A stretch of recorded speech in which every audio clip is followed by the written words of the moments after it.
Hello students, science campus online classes में आप सभी का स्वागत है। स्टूडेंट्स, कक्षा 10 की विज्ञान का लेसन नंबर 4 पढ़ रहे थे हम, प्रतिरक्षा एवं रक्त समूह। इस लेसन के पिछले वीडियो में हमने जो ब्लड ट्रांसफ्यूज़न, रक्तदान की जो क्रिया है, उससे संबंधित जो प्रश्न आपके बनते हैं इस चैप्टर में, उनके बारे में चर्चा की थी। जैसे रक्तदान किसे कहते हैं, रक्तदान किन परिस्थितियों में आवश्यक है, सबसे पहले सफल रक्तदान किसने दिया था, इसके अलावा जो ये प्रक्रिया है, रक्तदान की प्रक्रिया, ये कैसे संपन्न होती है, इसकी सावधानियाँ कौन कौन सी, उन सावधानियों को नहीं बरता जाए तो कौन कौन से संक्रमण हमारे अंदर हो सकते हैं, इन सभी की अपन ने विस्तार पूर्वक चर्चा की थी। स्टूडेंट, अब इस पाठ में हम चर्चा करेंगे रुधिर वर्ग की आनुवांशिकता के महत्व के बारे में। जो हमने ये रुधिर वर्ग पढ़े थे, A B, A B O, इसके अलावा RH पॉजिटिव, RH नेगेटिव, तो जो ये रुधिर वर्ग पढ़े थे, आज हम पढ़ेंगे इन रुधिर वर्गों की आनुवांशिकता का महत्व। कहने का मतलब है कि यदि हमें रुधिर वर्गों की आनुवांशिकता का ज्ञान हो, इसकी जानकारी हो, तो इसकी रुधिर वर्गों की आनुवांशिकता का क्या उपयोग हो सकता है, इसका क्या महत्व है। तो जो महत्व है उनके बारे में चर्चा करेंगे हम। देखिए, रुधिर वर्गों की आनुवांशिकता का जो पहला महत्व है जो हम बताने जा रहे हैं आपको, वो है सफल रक्तदान में। आपको हमने बताया थी रक्तदान, ब्लड ट्रांसफ्यूजन की क्रिया बताई थी। ब्लड ट्रांसफ्यूजन की क्रिया कब संभव है? जब हमको ब्लड ग्रुपों की जानकारी है, बताया था उसमें RH कारक का मिलान किया जाता है, ब्लड ग्रुप्स का मिलान किया जाता है, तभी तो रक्तदान सफल हो पाता है भाई। यदि ऐसा नहीं हो तो हम जानते हैं जो ग्राही है उसकी रुधिर लयनता के कारण क्या हो सकती है? मृत्यु। तो इसका पहला विशेष महत्व है रुधिर वर्गों की आनुवांशिकता किसमें, कौन सी क्रिया में? सफल रक्तदान में। दूसरा इसका महत्व है भाई, जो नवजात शिशु हैं, इन नवजात शिशुओं में जो ये रुधिर लयनता की क्रिया होती है, रुधिर लयनता, इसे रोकने में, नवजात शिशुओं में रुधिर लयनता को रोकने में, जैसे अपन ने गर्भ कर रक्ताणु कोरकता रोग पढ़ा था भाई, जो ये गर्भ रक्ताणु कोरकता रोग था, उसमें क्या था कि यदि माता पॉजिटिव नेगेटिव है, शिशु पॉजिटिव है, तो उसका जो द्वितीय प्रसव काल होता है, द्वितीय प्रसव जो होता है, उसमें शिशु के अंदर रुधिर लयनता के कारण उसकी क्या हो जाती है? मृत्यु। जिसका अपन ने उपचार भी बताया था, IgG या रोगम प्रतिरक्षियों का टीका लगा दिया जाए 24 घंटे में, तो रुधिर लयनता रुकी कि नहीं रुकी भाई? तो जो रुधिर लयनता है नवजात शिशुओं में, उस रुधिर लयनता को रोकने में भी रुधिर वर्गों की आनुवांशिकता का उपयोग किया जाता है। इसके ज्ञान का, इसकी जानकारी का उपयोग किया जाता है। तीसरा हो जाएगा भाई, एक आनुवांशिक रोग बताया था हमने आपको, हीमोफीलिया।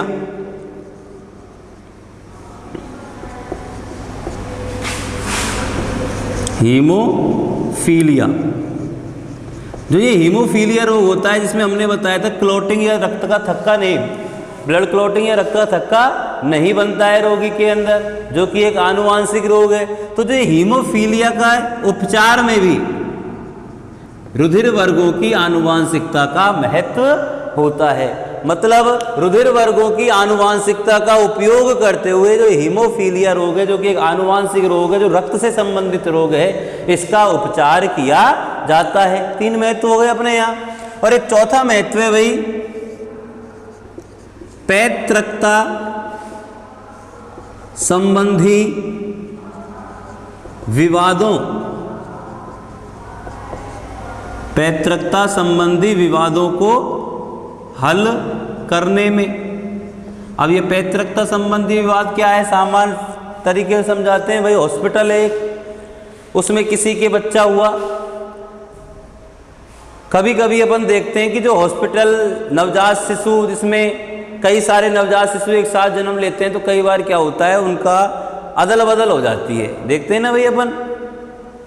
तो जब अदल बदल हो जाती है तो उस पर 2-3 जो भी दंपत्तियां अपना अधिकार बताती है कि ये शिशु मेरा है या ये शिशु मेरा है, तो ऐसी परिस्थिति को बोलते हैं पैतृकता संबंधी विवाद। मतलब कौन इसकी दंपत्ति है, कौन इसके जनक है, ये विवाद। तो इस विवाद को सुलझाने में भी रुधिर वर्गों की आनुवांशिकता का महत्व या रुधिर वर्गों की आनुवांशिकता का उपयोग किया जाता है।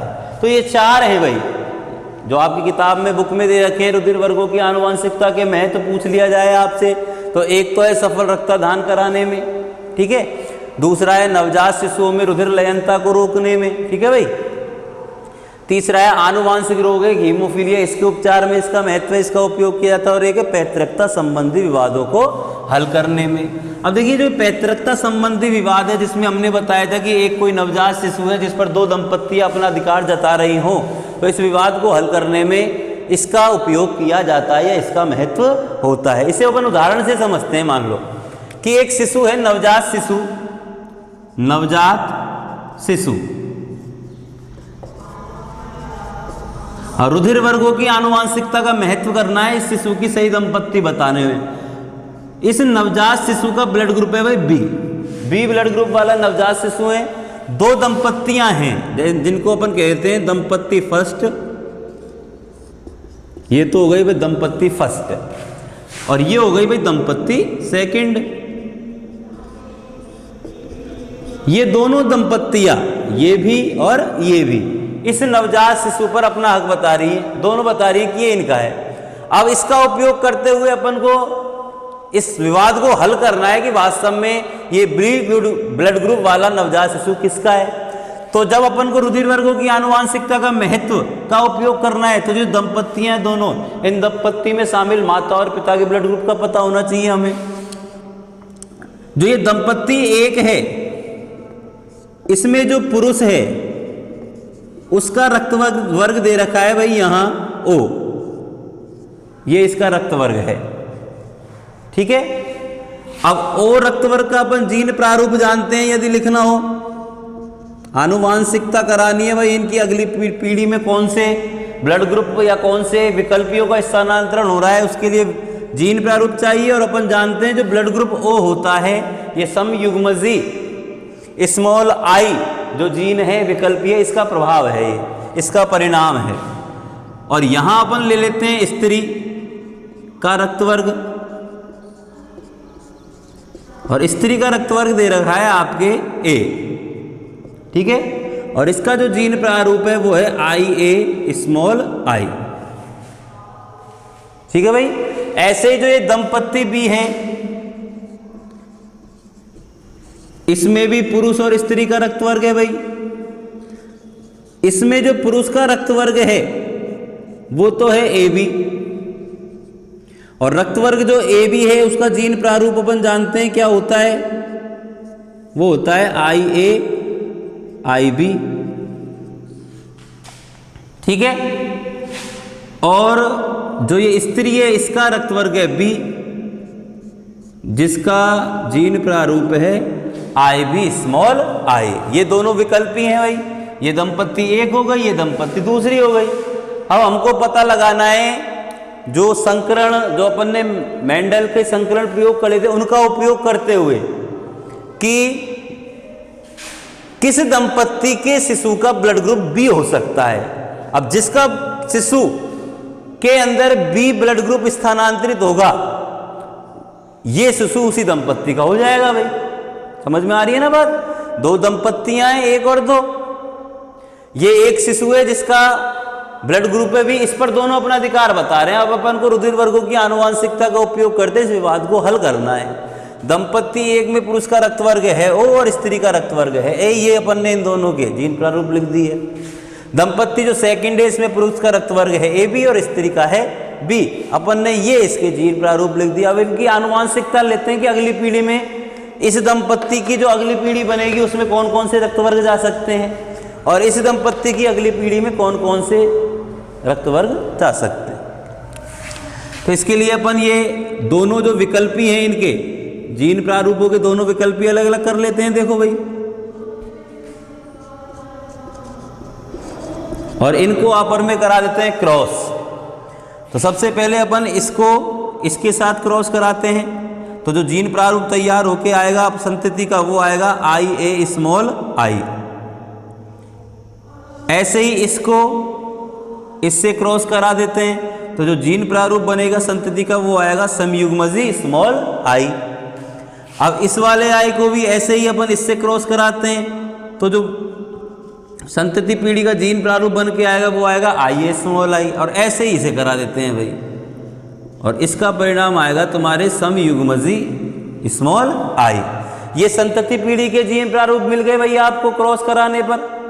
अब यदि इन जीन प्रारूपों से अपन इनका रक्तवर्ग निर्धारण करें, जीन प्रारूप ही तो रक्तवर्ग का निर्धारण करेंगे, तो ये वाला जीन प्रारूप बताओ कौन से ब्लड ग्रुप या रक्तवर्ग का निर्धारण करता है? तो IA अपन ने बताया था मनुष्य में रुधिर वर्गों के 6 प्रकार के जीन प्रारूप पाए जाते हैं। तो IA जो i होता है ये कौन से रक्तवर्ग का निर्धारण करता है भाई?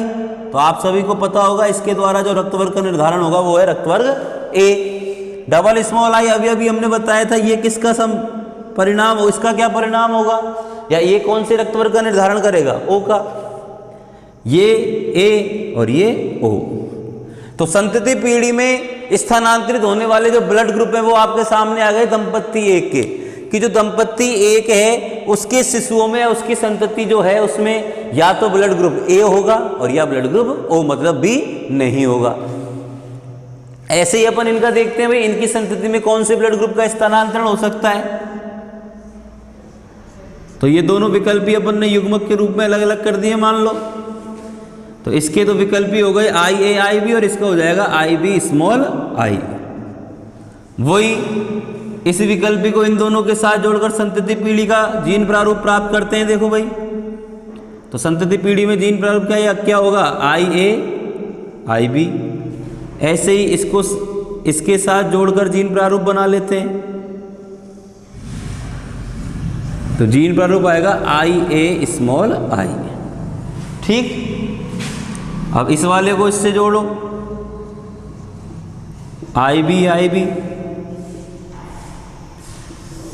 इसको इससे जोड़ो IB। अब जो ये जीन प्रारूप आपको संतति पीढ़ी के जीन प्रारूपों के आधार पर संतति पीढ़ी के रक्तवर्गों का निर्धारण करो, तो कौन कौन से रक्तवर्ग बनेंगे? ये जीन प्रारूप किसका है? AB का। ये जीन प्रारूप रक्तवर्ग A का, ये जीन प्रारूप रक्तवर्ग B का, और ये भी जीन प्रारूप रक्तवर्ग B का।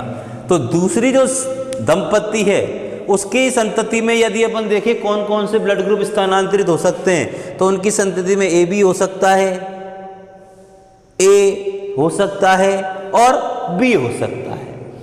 यहाँ जो नवजात शिशु जिस पर ये दोनों अपना अधिकार बता रहे थे उसका ब्लड ग्रुप है B, और ये अपन को रुधिर वर्गों की आनुवांशिकता से पता लगा है कि केवल दंपत्ति जो सेकंड है इसकी संतति के अंदर ही B ब्लड ग्रुप स्थानांतरित हो सकता है, दंपत्ति एक की संतति में B ब्लड ग्रुप स्थानांतरित नहीं हो सकता। इसका मतलब जो ये नवजात शिशु है इस पर कौन सी दंपत्ति का अधिकार होगा भाई?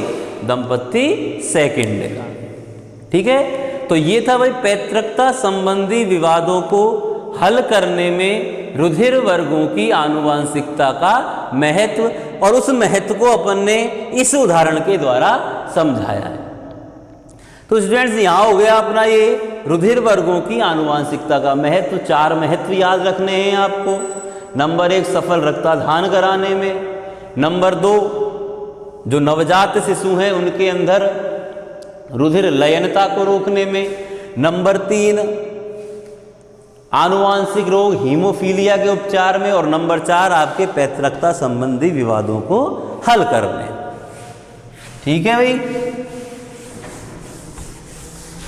देखिए पाठ का जो लास्ट टॉपिक है वो आपके, जिसके बाद आपका ये पाठ खत्म हो जाएगा, वो है अंगदान या देहदान।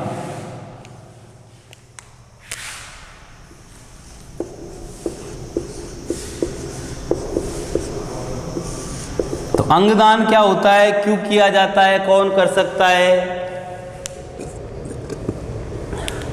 तो अंगदान होता क्या है? नाम से ही पता लग रहा है अंग का दान करना।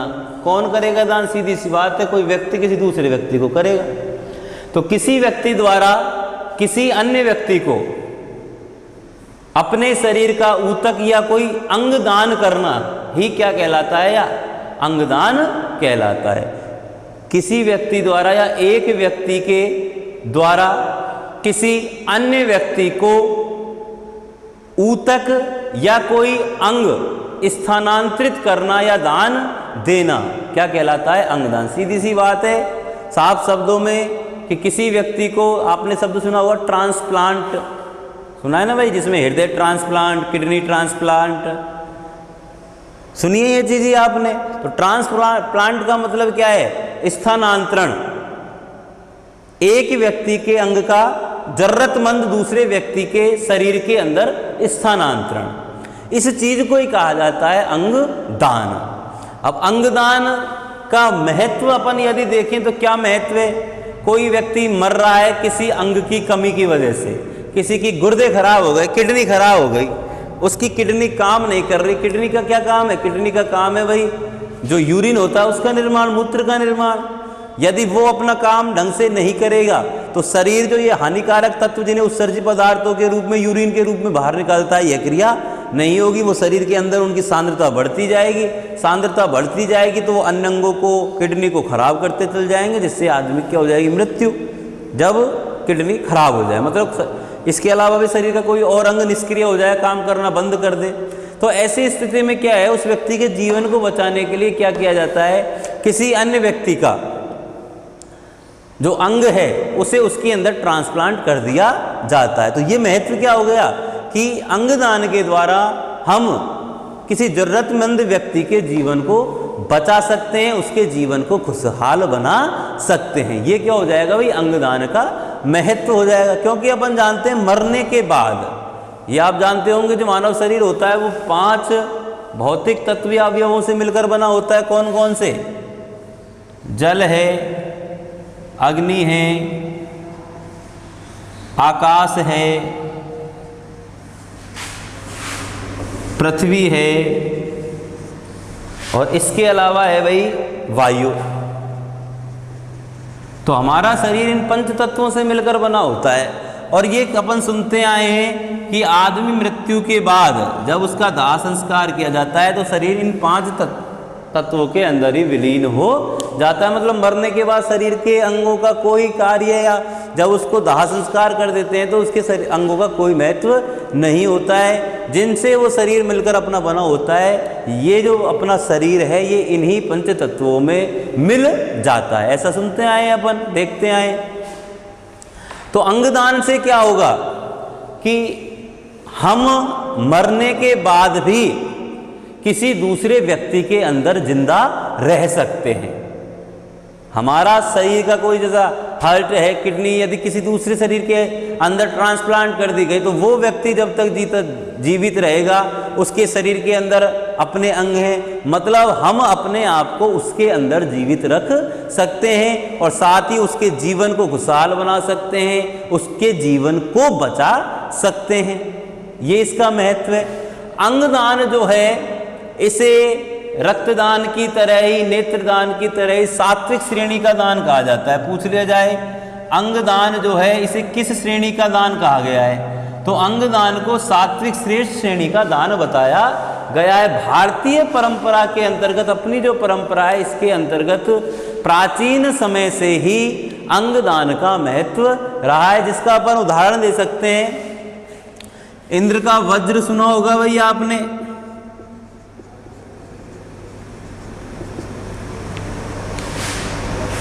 जो इंद्र का वज्र है, ये जो शस्त्र है, एक ऋषि थे भाई, ऋषि दधीची,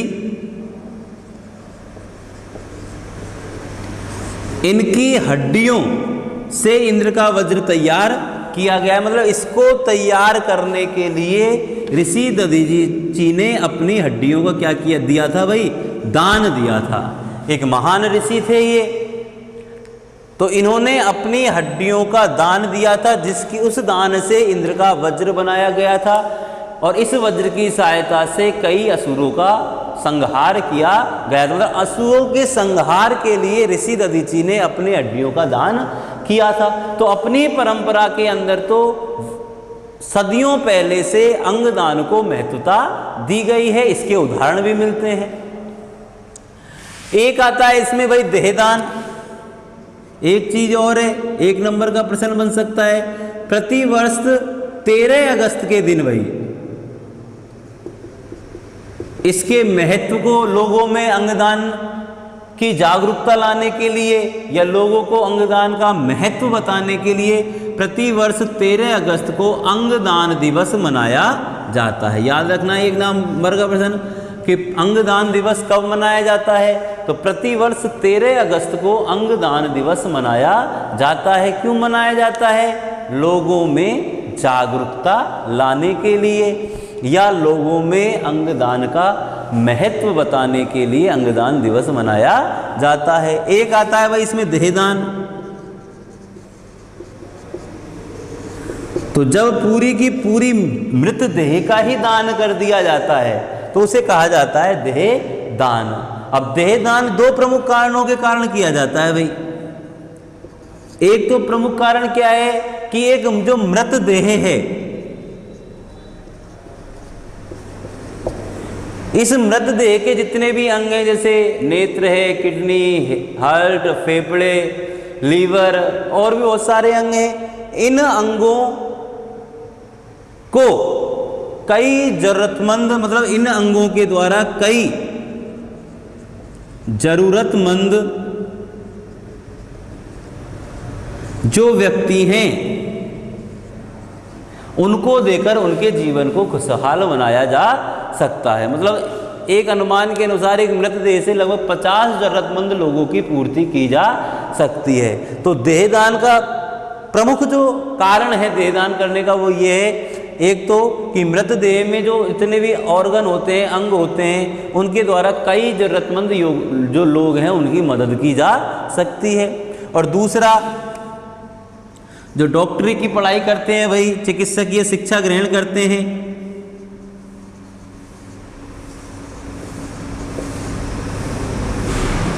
तो चिकित्सकीय शिक्षा ग्रहण करने वाले जो विद्यार्थी हैं उनके लिए मृतदेह की आवश्यकता होती है। इस पे क्या करते हैं वो, उसका शिक्षा इसमें मतलब प्रैक्टिकल रूप से उसका परीक्षण करके वो एक श्रेष्ठ चिकित्सक बन सकते हैं।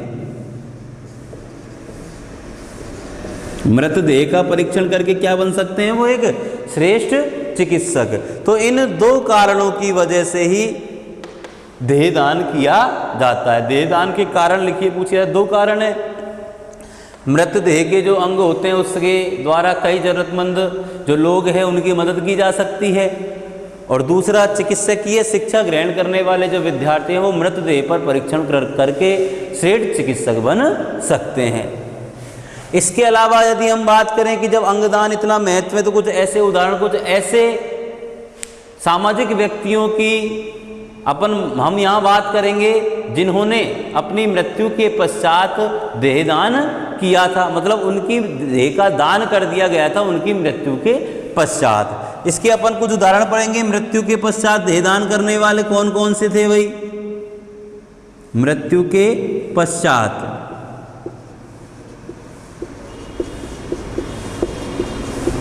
देहदान करने वाले कुछ व्यक्ति, इनमें एक तो थे भाई, एक महान चिकित्सक थे विष्णु प्रभाकर। विष्णु प्रभाकर मृत्यु के पश्चात इनके देह का दान किया गया था। पश्चिम बंगाल के मुख्यमंत्री थे भाई एक ज्योति बसु। ज्योति बसु, इनकी देह का दान किया गया था इनकी मृत्यु के पश्चात। और एक नाना भाई देशमुख, एक प्रमुख समाज सेवी थे भाई ये,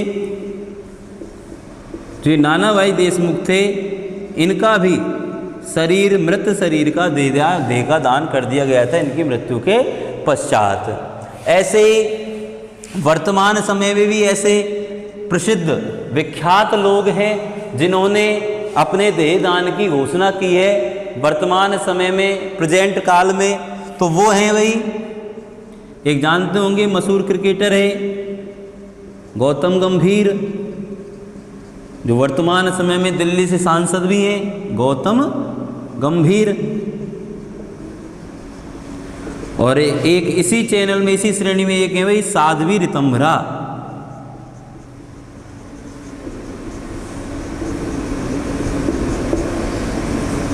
इन्होंने अभी घोषणा की है कि मृत्यु के पश्चात इनकी देह का क्या कर दिया जाए भाई, दान कर दिया जाए। ठीक है भाई। अब एक प्रश्न आता है कि कौन कौन व्यक्ति देह दान कर सकते हैं। तो देह दान के लिए धर्म, जात, लिंग इनकी कोई बाध्यता नहीं होती है। कोई भी धर्म का, कोई भी जात का, कोई भी लिंग का व्यक्ति अपनी देह का दान कर सकता है, परंतु एक तो उसकी उम्र 18 वर्ष से क्या हो भाई, अधिक हो।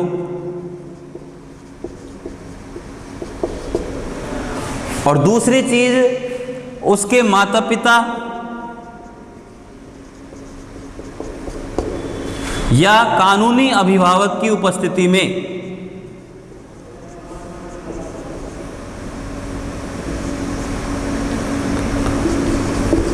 वो ये घोषणा कर सकता है अपने देह दान की। 18 वर्ष से अधिक का होना चाहिए।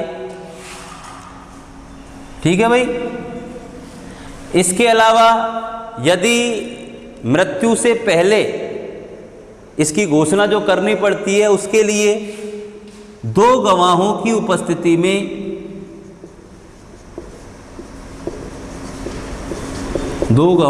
उपस्थिति में अनुमति दी जाती है भाई कि मृत्यु के पश्चात मैं अपनी देह दान की घोषणा करता हूं। इसके अलावा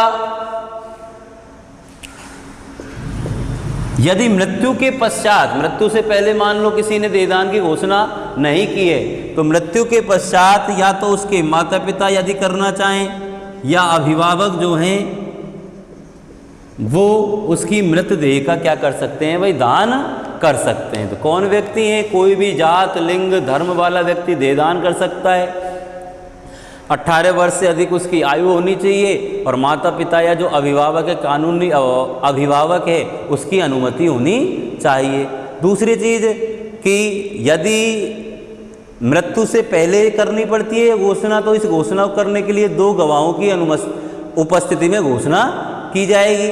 मृत्यु के बाद यदि कोई करना चाहता है तो मृत्यु के बाद इसका अधिकार होता है माता पिता या अभिभावक। मान लो किसी ने मृत्यु से पहले घोषणा नहीं की है तो उसके माता, और किसी कारण से एक्सीडेंट से या किसी कारण से डेथ हो गई है, तो उसके माता पिता को भी यह अधिकार होता है यदि वो उसकी देह का दान करना चाहिए। ठीक है भाई। तो ये हो गया भाई यहाँ अपना पाठ का लास्ट टॉपिक, अंगदान या देहदान। अंगदान क्या होता है हमने बता दिया था, दोबारा देख लो। एक व्यक्ति द्वारा किसी अन्य व्यक्ति को कोई ऊतक या अंग स्थानांतरण करना, दान में देना अंगदान कहलाता है। अंगदान का विशेष महत्व है क्योंकि इसके द्वारा जरूरतमंद जो व्यक्ति है उसके जीवन को बचाया जा सकता है, उसके जीवन को खुशहाल बनाया जा सकता है। हमारा जो शरीर होता है वो इन 5 तत्वों से मिलकर बना होता है, पृथ्वी, जल, आकाश, अग्नि और वायु। मरने के पश्चात इन्हीं 5 तत्वों में विलीन हो जाता है। तो यदि मरने के पश्चात भी हम चाहें कि हमारा शरीर, हम जीवित रहें, तो अंगदान के द्वारा हम दूसरे व्यक्ति के मरने के पश्चात भी दूसरे व्यक्ति के शरीर के अंदर अपने आप को जीवित रख सकते हैं। अंगदान के द्वारा एक सात्विक श्रेणी का दान होता है ये। भारत के अंदर, हमारी संस्कृति के अंदर प्राचीन समय से ही इसकी परंपरा रही है, जिसका एक उदाहरण हमने दिया था। ऋषि दधीची थे, इन्होंने अपनी हड्डियों का दान दिया था, जिसके द्वारा इंद्र का वज्र तैयार किया गया था और उसके द्वारा असुरों का संहार किया गया था। प्रतिवर्ष 13 अगस्त को अंगदान दिवस मनाया जाता है। समाज में लोगों के अंदर जागरूकता, इसके प्रति जागरूकता पैदा करने के लिए, इसके महत्वों को बताने के लिए। देहदान किन 2 कारणों के किया जाता है कि एक तो कि एक मृतदेह के द्वारा कई जरूरतमंद जो व्यक्ति होते हैं उनकी मदद की जा सकती है, उनके जीवन को बचाया जा सकता है, जीवन को खुशहाल बनाया जा सकता है। दूसरा, जो चिकित्सकीय शिक्षा ग्रहण करने वाले विद्यार्थी होते हैं वो मृतदेह पर परीक्षण करके श्रेष्ठ चिकित्सक बन सकते हैं।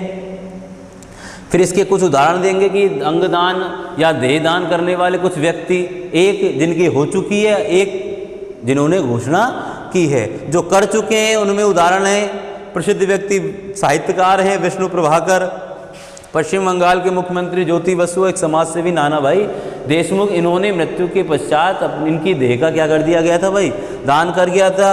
और अभी वर्तमान समय में जिन्होंने देह दान की घोषणा की है उनमें प्रसिद्ध क्रिकेटर गौतम गंभीर, साध्वी ऋतंभरा है।